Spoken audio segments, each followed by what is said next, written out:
تجتنبوا كبائر ما تنهون عنه نكفر عنكم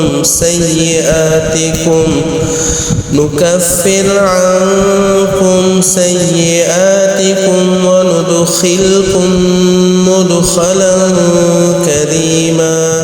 உங்களுக்கு விலக்கப்பட்ட பெரும் பாவமான காரியங்களிலிருந்து நீங்கள் விலகிக் கொண்டால் அதன் காரணமாகவும் ஏனைய அமல்களின் காரணமாகவும் உங்கள் மற்ற சிறிய பாவங்களை நாம் மன்னித்து அவைகளுக்கு பரிகாரமாக்கி உங்களை மிக்க கண்ணியமான இடங்களிலும் நுழைவிப்போம்.